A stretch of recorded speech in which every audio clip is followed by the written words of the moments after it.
Nous sommes donc le deuxième dimanche de l'Avent, ou the second Sunday of Advent, also in French.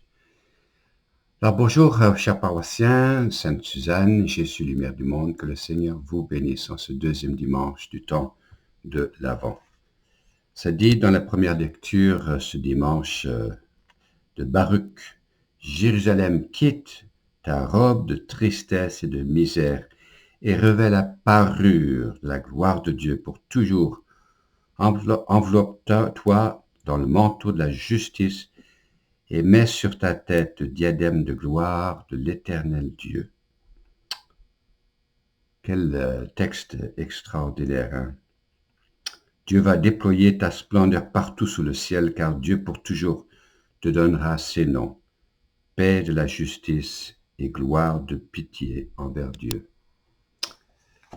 Ce temps est un temps rempli d'espérance, le temps de l'Avent. C'est le temps de l'attente.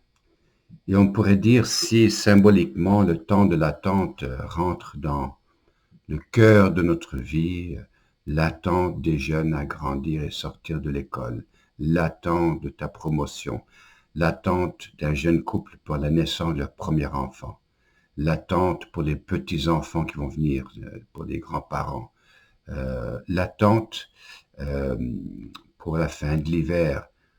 On dirait que notre vie est continuellement une attente. Et si la vie mystique se vit dans le moment présent, qu'on est présent à ce moment-ci et qu'on vit pleinement l'instant présent, il y a en même temps une sorte d'instant présent qu'on vit, mais une sorte d'attente vers quelque chose autre, quelque chose de plus grand, de plus beau. Et si notre cœur aspire vers la beauté, vers la justice, vers une sorte de paix mondiale, notre cœur aspire vers ça.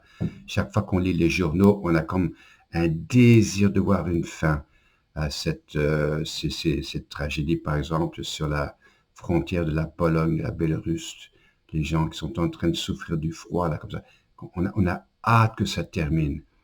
Cette aspiration vers l'avenir et ce temps de l'avant qui, dans son fin fond, est une aspiration plus grande vers l'éternel, vers Dieu. Hein, comme dit saint Augustin, notre cœur aspire vers toi, Seigneur. Il ne restera jamais tranquille tant qu'il ne se reposera pas dans ta présence, ô Seigneur. Alors le temps de l'Avent est un temps vraiment mystique, hein.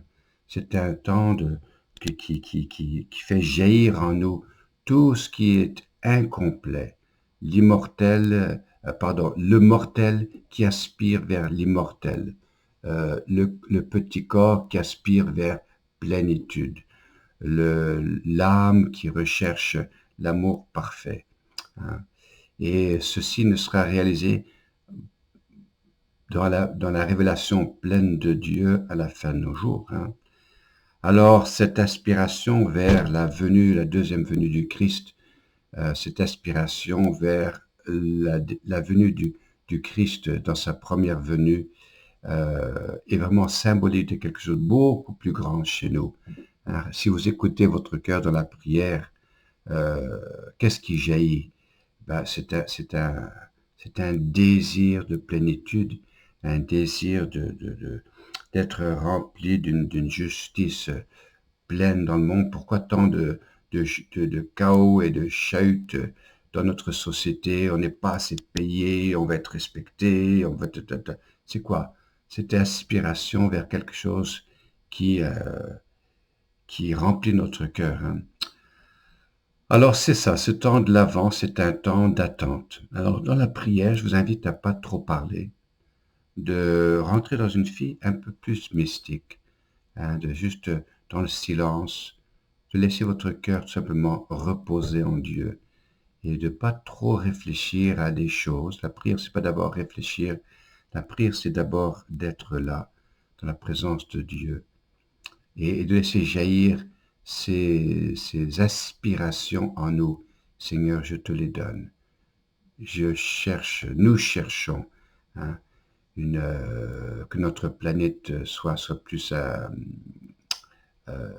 je vais lire l'inverse de réchauffer, que la planète soit calme, que la planète soit, que les humains soient plus respectueux, plus en harmonie avec la nature elle-même, et qu'on prenne pleinement notre place comme créature devant le Créateur.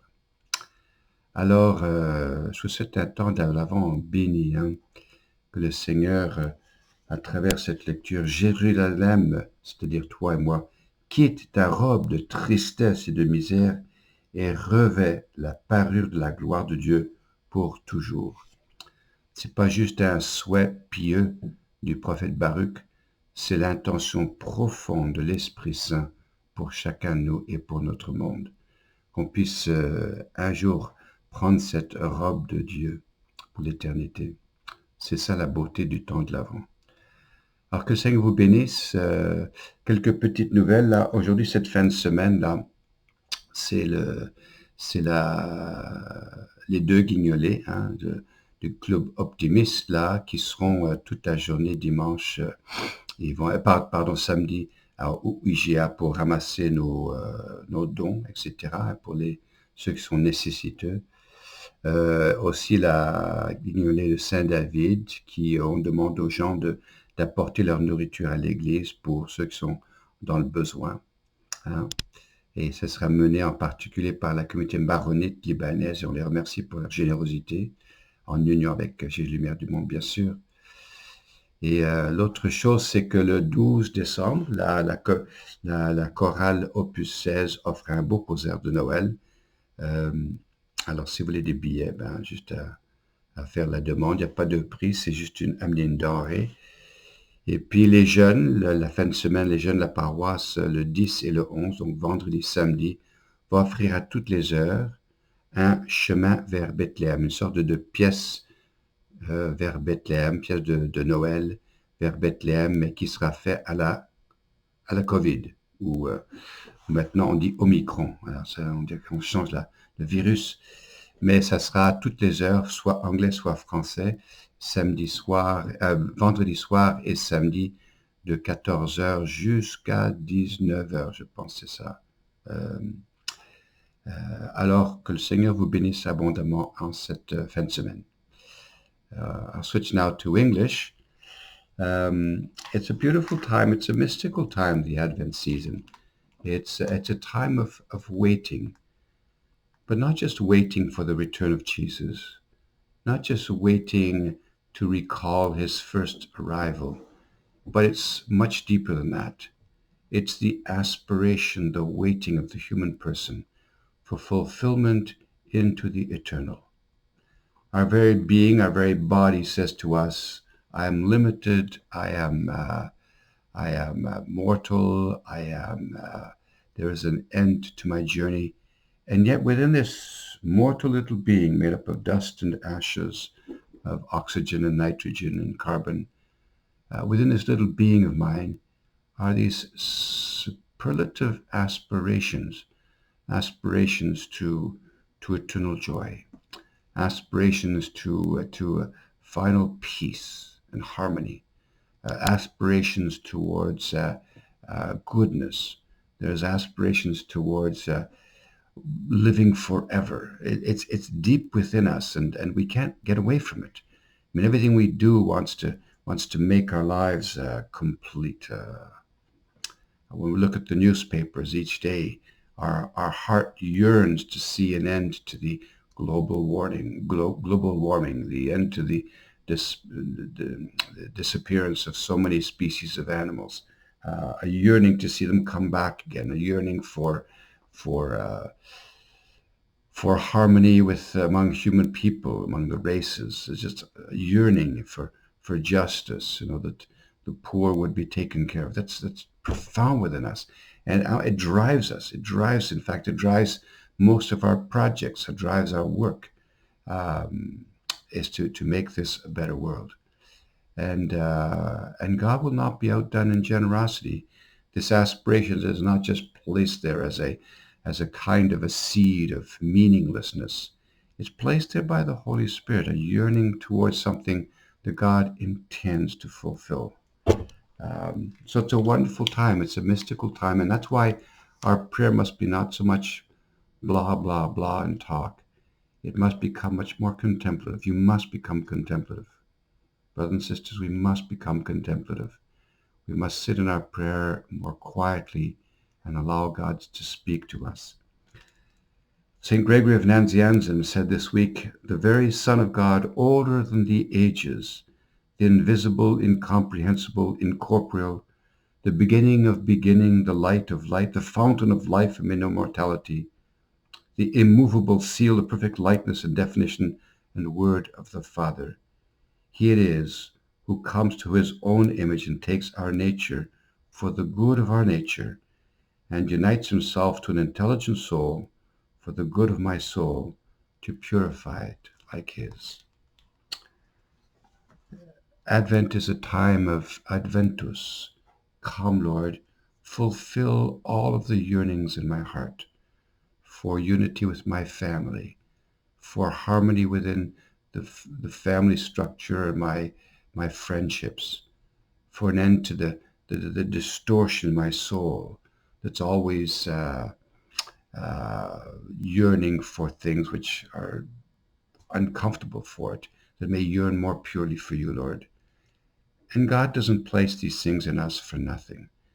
These are the seed placed there by God that he intends fully to fulfill. And the only thing is we have to walk by faith and humility. We cannot walk by seeing anything yet.